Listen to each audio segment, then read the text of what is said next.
Welcome back to Soumya daily vlogs YouTube channel. So ಇವತ್ತಿನ ವ್ಲಾಗ್ನ start ಮಾಡೋಣ ಬನ್ನಿ. Very good morning to all. So ಹಾಸ್ಟೆಲ್ಗೆ ಹೋಗಿ ತುಂಬ ದಿನ ಆಗಿತ್ತು, ಟೀನೇ ಕುಡ್ದಿರಲಿಲ್ಲ. ಸ್ವಲ್ಪ ಟೀ ಮಾಡ್ಕೊಂಡು ಕುಡಿದೆ. ಈ ಒಂದು ಸೋಪ್ ಬಗ್ಗೆ ನಾನು ನಿಮ್ಗೆ ಹೇಳಲೇಬೇಕು. ಸೊ ಹಾಗಾಗಿ ಇವತ್ತಿನ ವೀಡಿಯೋದಲ್ಲಿ ನಾನು ಹೇಳ್ತಾ ಇದ್ದೀನಿ. ಇದು ಪತಂಜಲಿ ಅವ್ರದ್ದು ಪಂಚಗವ್ಯ ಸೋಪ್ ಅಂತ. Actually cow urine and cow fat ಮಿಲ್ಕ್ನ ಯೂಸ್ ಮಾಡಿಕೊಂಡು ಈ ಒಂದು ಸೋಪ್ನ ಮಾಡಿರ್ತಾರೆ. ಮೊದಲೆಲ್ಲ ನಾನು ಈ ಪತಂಜಲಿ ಪ್ರಾಡಕ್ಟಲ್ಲಿನೇ ಅದು ರೋಸ್ದು ಬರುತ್ತೆ ಮತ್ತು ನೀಮ್ ಬರುತ್ತೆ, ಅದರಲ್ಲಿ ಲೆಮನ್ದು ಬರುತ್ತೆ, ಅದೆಲ್ಲ ಯೂಸ್ ಮಾಡಿದೆ. ಬಟ್ ಅದು ಓಕೆ, ಅದರಿಂದ ನನಗೇನು ಸೈಡ್ ಎಫೆಕ್ಟ್ಸ್ ಆಗಿಲ್ಲ. ಬಟ್ ಅದಾದಮೇಲೆ ಇದನ್ನು ಟ್ರೈ ಮಾಡೋಣ ಅಂತ ಒಂದು ಟೈಮ್ ತೊಗೊಂಡಾಗ ಇದು ತುಂಬಾ ಚೆನ್ನಾಗಿ ಅನ್ನಿಸ್ತು ನನಗೆ. ಹಾಗಾಗಿ 2 ಇಯರ್ಸಿಂದ ನಾನು ಇದೇ ಸೋಪ್ನ ಯೂಸ್ ಮಾಡ್ತಾಯಿದ್ದೀನಿ. ಯಾವ ಸ್ಕಿನ್ ಟೈಪ್ ಅವ್ರು ಬೇಕಾದರೂ ಈ ಸೋಪ್ನ ಯೂಸ್ ಮಾಡ್ಬೋದು. ತುಂಬ ಒಳ್ಳೆ ಸೋಪು, ಗೋ ಫಾರ್ ಇಟ್ ಅಂತ ಹೇಳ್ತೀನಿ. ಅದಾದಮೇಲೆ ಟಿಫನ್ ಮಾಡೋದಕ್ಕೆ ಇನ್ನೂ ಟೈಮ್ ಇತ್ತು. ಅಂದರೆ ಯಾರು ಇಷ್ಟು ಬೇಗ ಮಾಡಲ್ಲ ಟಿಫನ್ನು, ನಮಗಿನ್ನೂ ಹಸುವಿಲ್ಲ ಅಂದರು. ಆಮೇಲೆ ಟಿಫನ್ ರೆಡಿ ಮಾಡಿದ್ರಾಯಿತು ಅಂತ ಬಳೆ ಜಾಸ್ತಿ ಇತ್ತು. ಅವು ಯಾವ್ಯಾವು ಹಾಕ್ಕೊಂಡಿದ್ವು ತೊಗೊಂಡಿದ್ವು ಎಲ್ಲನೂ ತಂದುಬಿಟ್ಟು ಬಳೆ ಹಂಗೆ ಇಟ್ಬಿಟ್ಟಿದ್ದೆ ಮನೇಲಿ. ಅತ್ತೆದು ನಂದು ಎಲ್ಲ ಹಂಗೆ ಇತ್ತು. ಸ್ವಲ್ಪ ಜೋಡಿಸ್ಕೊಂಡ್ರಾಯ್ತು ಅದನ್ನು ಅಂತ ಬಳೆನ ಜೋಡಿಸ್ಕೊತಿದ್ದೆ. ನಾನು ಕಾಲೇಜಲ್ಲಿ ಅಂದರೆ ಕಾಲೇಜ್ಗೆ ಹೋಗೋದ್ರಿಂದ ಫಂಕ್ಷನ್ಸ್ನ ಜಾಸ್ತಿ ಅಟೆಂಡ್ ಆಗೋಕ್ಕಾಗ್ತಿಲ್ಲ. ಸೊ ಹಾಗಾಗಿ ಬಳೆನ ಜಾಸ್ತಿ ಯೂಸ್ ಮಾಡ್ತಾನೂ ಇಲ್ಲ. ಹಾಗಾಗಿ ಹಾಗೇ ಉಳಿದಿತ್ತು.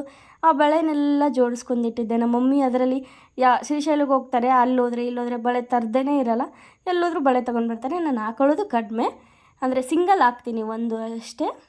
ಸೊ ಹಾಗಾಗಿ ಬಳೆ ಎಲ್ಲ ಜಾಸ್ತಿ ಇತ್ತು, ಅದನ್ನೆಲ್ಲ ಜೋಡಿಸ್ಕೊಂಡೆ. ಅದಾದಮೇಲೆ ಟಿಫನ್ ಟೈಮ್ ಆಯಿತು.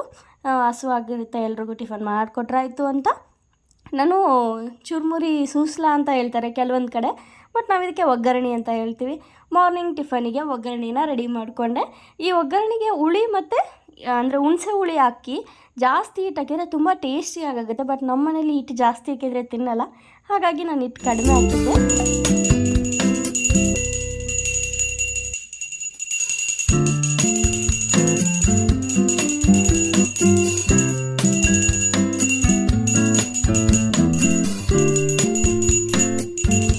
ಸ್ನಾನ ಮಾಡಿ ಪೂಜೆ ಎಲ್ಲ ಮುಗಿಸ್ಕೊಂಡು ಟಿಫನ್ ಮಾಡಿಕೊಂಡೆ, ಮನೆ ಕೆಲಸ ಎಲ್ಲ ಮುಗಿಸ್ಕೊಂಡೆ. ಅದಾದಮೇಲೆ ಹೊರಗಡೆ ಐಸ್ ಕ್ರೀಮ್ನ ಮಾರೋದಕ್ಕೆ ಬಂದಿದ್ದರು. ಐಸ್ ಕ್ರೀಮ್ ಬಂದಿದೆ ತೊಗೊಂಡ್ರಾಯ್ತು ಅಂತ. ಇದು ಏನೋ ಬೇರೆ ಥರ ಅನ್ನಿಸ್ತು. ಅವಾಗ ನಾವೆಲ್ಲ ಚಿಕ್ಕವರಿದ್ದಾಗ ತಿಂತಿದ್ವಲ್ಲ, ಆ ಥರ ಕ್ಯಾಂಡಿ ಎಲ್ಲ ಡಿಫ್ರೆಂಟ್ ಆಗಿತ್ತು. ಮ್ಯಾಂಗೋ ಕ್ಯಾಂಡಿ ಟ್ರೈ ಮಾಡಿದೆ, ಚೆನ್ನಾಗಿತ್ತು. ಅದಾದಮೇಲೆ ನಂಗೆ ಅಯ್ಯಪ್ಪ ಸ್ವಾಮಿ ಪ್ರಸಾದ ಅಂದರೆ ತುಂಬ ಇಷ್ಟ. ಅಣ್ಣ ಹೋದಾಗ ತಂದು ಕೊಟ್ಟಿದ್ರು. ಆ ಪ್ರಸಾದನ ತಿನ್ಕೊತ ಟಿ ವಿನ ನೋಡ್ತಾ ಇದ್ದೆ. ಅದಾದಮೇಲೆ ಇವತ್ತೇನಾದರೂ ಸ್ಪೆಷಲ್ ಮಾಡಬೇಕು ಅಂತ ಅಂದ್ಕೊಂಡೆ. ಮೆಂತ್ಯ ಸೊಪ್ಪಿತ್ತು, ಮತ್ತು ಮೆಂತ್ಯ ಕಡುಬು ಮಾಡೋಣ ಅಂತ ಅಂದರು. ಹಾಗಾಗಿ ಮೆಂತ್ಯ ಕಡುಬನ್ನ ಪ್ರಿಪೇರ್ ಮಾಡ್ತಾಯಿದ್ದೀವಿ. ಹೇಗೆ ಮಾಡ್ತೀವಿ ಏನು ಅಂತ ಹೇಳ್ತೀನಿ ಬನ್ನಿ ನಿಮಗೆಲ್ಲ. ಸೊ ಫಸ್ಟ್ ಏನು ಮಾಡಬೇಕು, ಜೋಳದ ಹಿಟ್ಟಿಂದ ಮಾಡಿದರೆ ತುಂಬ ಒಳ್ಳೆಯದು, ಗೋಧಿ ಹಿಟ್ಟಿನಕಿನ. ನಾವು ಜೋಳದ ಹಿಟ್ಟಿಂದ ಮಾಡಿದ್ವಿ. ಜೋಳದ ಹಿಟ್ಟನ್ನು ಚೆನ್ನಾಗಿ ನಾದ್ಕೊಂಡು, ರೋಟಿಗೆ ಮಾಡೋಕೆ ನಾದ್ಕೊತೀವಲ್ಲ ಅದಕ್ಕೆ ನಾದ್ಕೊಂಡು ಸಣ್ಣ ಸಣ್ಣ ಉಂಡೆ ಥರ, ಆವಾಗಲೇ ನೋಡಿದ್ರಲ್ಲ ಆ ಥರ ಈಗ ಸಣ್ಣ ಸಣ್ಣ ಉಂಡೆ ಥರ ಮಾಡಿಕೊಂಡು ನೀರನ್ನ ಚೆನ್ನಾಗಿ ಕುದಿಯೋಕ್ಕಿಟ್ಟು, ಆ ನೀರು ಕುದ್ಮೇಲೆ ಅದನ್ನು ಹಾಕ್ಬಿಟ್ಟು ಇನ್ನೊಂದು 2 ಮಿನಿಟ್ಸ್ ಅದನ್ನು ಕುದಿಸ್ಕೋಬೇಕು. ಚೆನ್ನಾಗಿ ಕುದಿಸ್ಕೊಂಡು ಅದನ್ನೇನು ಮಾಡಬೇಕು, ಹೊರಗೆ ತೆಗೆದು ಒಂದು ಸ್ಟ್ರೈನರ್ಗೆ ಹಾಕಬೇಕು. ಅಂದರೆ ಜರಡಿ ಟೈಪ್ ಇರುತ್ತಲ್ಲ, ತೂತು ಅಥವಾ ಇಲ್ಲ ಅಂತ ಅಂದರೆ ಬಟ್ಟೆ ಇರುತ್ತೆ, ರೊಟ್ಟೆ ಪುಟ್ಟಿ, ಕ್ಯಾಶಿ ಪುಟ್ಟಿ ಏನೋ ಸಮಥಿಂಗ್ ಅಂತಾರೆ ಅದಕ್ಕೆ, ನಂಗೆ ಗೊತ್ತಿಲ್ಲ. ರೊಟ್ಟಿ ಪುಟ್ಟಿ ಅಂತೀವಿ ನಾವು. ಆ ರೊಟ್ಟಿ ಪುಟ್ಟಿಯಲ್ಲಿ ಒಂದು ವೈಟ್ ಕಾಟನ್ ಬಟ್ಟೆ ಹಾಕಿ ಅದ್ರ ಮೇಲೂ ಕೂಡ ಹಾಕ್ಕೋಬೋದು ಇದನ್ನು. ಅದಾದಮೇಲೆ ಅದನ್ನೆಲ್ಲ ಚೆನ್ನಾಗಿ ನಾವೇನು ಮಾಡ್ತೀವಿ, ಬೇಯಿಸ್ಕೊತೀವಲ್ಲ, ಲಾಸ್ಟ್ಗೆ ಅದೆಲ್ಲ ಇಟ್ಟುಬಿಟ್ಟಿದ್ದು ಗಟ್ಟಿಯಾಗಿ ಅದೊಂಥರ ಗಂಜಿ ಥರ ಬರುತ್ತೆ. ಅದನ್ನು ಚೆನ್ನಾಗಿರುತ್ತೆ. ಅದನ್ನು ಒಂದು ಬೌಲಲ್ಲಿ ತಗೊಂಡು ಸ್ವಲ್ಪ ಉಪ್ಪು ಹಾಕಿ, ಅದು ಮೆಣಸಿನ ಪುಡಿ ಅದೆಲ್ಲ ಹಾಕ್ಕೊಂಡು ಕುಡಿದ್ರೆ ತುಂಬ ಟೇಸ್ಟಿಯಾಗಿರುತ್ತೆ. ಅದೆಲ್ಲ ನಾವೇನು ಮಾಡಿದ್ವಿ, ಬಾಯ್ಲ್ ಮಾಡಿದ್ವಲ್ಲ, ಬೆನೆಸ್ಕೊಂಡಿದ್ವಿ, ಅದು ಗುಳ್ಳೆ ಮಾಡಿ ಅದನ್ನೆಲ್ಲ ಸೈಡ್ಗೆ ಇಟ್ಕೊಂಡೆ. ಅದಾದಮೇಲೆ ಅದಕ್ಕೆ ಒಗ್ಗರಣೆ ಕೊಡಬೇಕು. ಇವಾಗ ಒಂದು ಪಾತ್ರೆಗೆ ಜೀರಿಗೆ, ಸಾಸಿವೆ, ನಾವು ಒಗ್ಗರಣೆಗೆ ಯೂಸ್ ಮಾಡ್ತೀವಲ್ಲ, ಕರಿಬೇವು, ನೀವು ಕಡಲೆಬೀಜನೂ ಯೂಸ್ ಮಾಡ್ಕೊಬೋದು. ನಾನು ಕಡಲೆಬೀಜ ಯೂಸ್ ಮಾಡ್ಕೊಂಡಿದ್ದೆ, ಚೆನ್ನಾಗಾಗುತ್ತೆ ಅಂತ. ಕೆಲವೊಬ್ರು ಆಲ್ಮೋಸ್ಟ್ ಯೂಸ್ ಮಾಡಲ್ಲ, ಬಟ್ ಚೆನ್ನಾಗಿರುತ್ತೆ ಅಂತ ನಾನು ಕಡಲೆಬೀಜ, ಬೆಳ್ಳುಳ್ಳಿ ಅದೆಲ್ಲ ಯೂಸ್ ಮಾಡ್ಕೊಂಡಿದ್ದೆ. ಅದನ್ನೆಲ್ಲ ಯೂಸ್ ಮಾಡಿಕೊಂಡು ಅದು ಚೆನ್ನಾಗಿ ಫ್ರೈ ಆಗೋವರೆಗೂ ಬಿಡಬೇಕು. ಎಣ್ಣೆ ಚೆನ್ನಾಗಿ ಕಾಯಬೇಕು. ಚಟ್ಪಟ ಅಂತ ಅಂತಿರುವಾಗ ನಾನು ಈರುಳ್ಳಿನ ಅದನ್ನು ಕೂಡ ತುರ್ಕೊಂಡಿದ್ದೆ. ಅಂದರೆ ಈರುಳ್ಳಿ ಬಾಯಿಗೆ ಬಂದರೆ ಚೆನ್ನಾಗಿ ಅನಿಸಲ್ಲ ಅಂತ ಅದನ್ನು ಕೂಡ ತುರ್ಕೊಂಡಿದ್ದೆ. ಸ್ವಲ್ಪ ಮೆಣಸಿನ್ಕಾಯಿ ದೊಡ್ಡದಾಗೆ ಹೆರ್ಚ್ಕೊತೀನಿ, ಯಾಕಂದರೆ ಒಬ್ಬೊಬ್ಬರಿಗೆ ಮೆಣಸಿನ್ಕಾಯಿ ಇಷ್ಟ ಆಗೋಲ್ಲ, ಖಾರ ಜಾಸ್ತಿ ತಿಂತಿರಲ್ಲ. ಸಡನ್ನಾಗಿ ಅದು ತಿಂದುಬಿಡ್ತಾರೆ, ಖಾರ ಹತ್ಬಿಡುತ್ತೆ. ದೊಡ್ಡದಿದ್ದರೆ ತೆಗ್ದಾಕ್ಬೋದಲ್ಲ ಅಂತ ನಾನು ಮೆಣಸಿನ್ಕಾಯಿ ಆಲ್ಮೋಸ್ಟ್ ಏನೇ ಫುಡ್ ರೆಸಿಪೀಸ್ ಮಾಡಿದ್ರೂ ಮೆಣಸಿನ್ಕಾಯಿ ದೊಡ್ಡದೇ ಹೆರ್ಚಿರ್ತೀನಿ ನಾನು. ಅದನ್ನೆಲ್ಲ ಚೆನ್ನಾಗಿ, ಅದು ಆ್ಯಕ್ಚುಲಿ ಒಂದು ಟಿಪ್ ಏನಂತ ಅಂದರೆ, ಚೆನ್ನಾಗಿ ಬೇಗ ಅದು ಬೇಯಬೇಕು ಅಂತ ಅಂದರೆ ಅದಕ್ಕೆ ಸ್ವಲ್ಪ ಉಪ್ಪು ಹಾಕಬೇಕು. ಆಮೇಲೆ ಮತ್ತೆ ರುಚಿಗೆ ತಕ್ಕಂಗೆ ನೋಡಿ ಹಾಕ್ಕೋಬೋದು. ಸೊ ಫಸ್ಟು ಒಂದು ಸ್ವಲ್ಪ ಉಪ್ಪು ಹಾಕ್ಕೋಬೇಕು. ಆಮೇಲೆ ಕ್ಯಾರೆಟ್ ತುರ್ಕೊಂಡಿದ್ದೆ ಅದನ್ನೆಲ್ಲ ಹಾಕ್ಕೊಂಡು ಟೊಮ್ಯಾಟೊ ಮತ್ತು ಕ್ಯಾಪ್ಸಿಕಮ್ ಅದೆಲ್ಲ ಹಾಕ್ಕೊಂಡು ಚೆನ್ನಾಗಿ ಅದು ಸ್ಮೂತಾಗಿ ಬಾಯ್ಲ್ ಆಗಬೇಕು, ಅಲ್ಲಿವರೆಗೂ ಅದನ್ನು ಫ್ರೈ ಮಾಡ್ಕೋಬೇಕು. ಆಮೇಲೆ ಚಿಟಿಕೆ ಅರಿಶಿನ ಹಾಕ್ಕೊಬೇಕು. ನಿಮಗೆ ಮಸಾಲ ಜಾಸ್ತಿ ಇಷ್ಟ ಆಗ್ತಿದ್ರೆ ಮಸಾಲನ ಕೂಡ ಹಾಕ್ಬೋದು.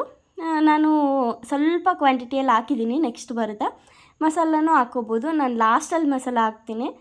ಅದಾದಮೇಲೆ ಮೆಂತ್ಯ ಸೊಪ್ಪು ಬಿಡಿಸ್ಕೊಂಡು ಇಟ್ಕೊಂಡು ಚೆನ್ನಾಗಿ ತೊಳ್ಕೊಂಡಿರಬೇಕು. ಇದನ್ನು ಎಣ್ಣೆದೆಲ್ಲ ಹೊಡೆದಿರ್ತಾರಲ್ಲ, ಸೊ ಹಾಗಾಗಿ ಚೆನ್ನಾಗಿ ತೊಳ್ಕೊಬೇಕು. ಅದೆಲ್ಲ ಚೆನ್ನಾಗಿ ಬೆಂದ ಮೇಲೆ ಫ್ರೈ ಆದಮೇಲೆ ಮೆಂತ್ಯ ಸೊಪ್ಪನ್ನು ಹಾಕಿ ಅದನ್ನು ಕೂಡ ಚೆನ್ನಾಗಿ ಫ್ರೈ ಆಗೋವರೆಗೂ ಸ್ವಲ್ಪ ಬೆನೆಸಬೇಕು. ಇಲ್ಲಾಗಿದೆಯಲ್ಲ ಈ ರೀತಿ ಆಗಬೇಕು. ಆವಾಗ ನೀವು ಮಸಾಲಾನ ಆ್ಯಡ್ ಮಾಡಬೇಕು. ಅಂದರೆ ನೀವು ಮ್ಯಾಗಿ ಮಸಾಲ ಮ್ಯಾಜಿಕ್ ಅಂತ ಬರುತ್ತಲ್ಲ, ಅದನ್ನು ಯೂಸ್ ಮಾಡಿದರೆ ಇನ್ನೂ ಟೇಸ್ಟಿಯಾಗಿರುತ್ತೆ. ಬಟ್ ಮಸಾಲ ಜಾಸ್ತಿ ತಿನ್ನಲ್ಲ ಅನ್ನೋರು ನಾರ್ಮಲ್ ಮನೇಲಿರೋ ಮಸಾಲೆನೇ ಸ್ವಲ್ಪ ಚಿಟಿಕೆ ಹಾಕ್ಕೊಂಡ್ರೆ ಬೆಟರು. ಅದಾದಮೇಲೆ ಆಲ್ರೆಡಿ ನಾವು ಅದನ್ನು ಬಾಯ್ಲ್ ಮಾಡಿ ಇಟ್ಕೊಂಡಿದ್ವಲ್ಲ, ಸಣ್ಣ ಸಣ್ಣ ಗುಳೆ ಥರ ಮಾಡಿ, ನೀವು ಗೋಧಿ ಹಿಟ್ಟಿಂದು ಇದೇ ರೀತಿ ಮಾಡ್ಕೋಬೋದು. ಬಟ್ ಜೋಳದ ಹಿಟ್ಟಿಂದು ಡಯಟ್ ಮಾಡೋರಿಗೆ ಮತ್ತು ಹೆಲ್ದಿ ಫುಡ್ನ ಮೇಂಟೈನ್ ಮಾಡೋರಿಗೆ, ವಯಸ್ಸಾದವ್ರಿಗೆ ಜೋಳದ ಹಿಟ್ಟಿಂದೇ ಚೆನ್ನಾಗಿ. ಗೋಧಿ ಹಿಟ್ಟು ಅಂದರೆ ಅದು ಬೇಗ ಡೈಜೆಸ್ಟ್ ಆಗೋಲ್ಲ.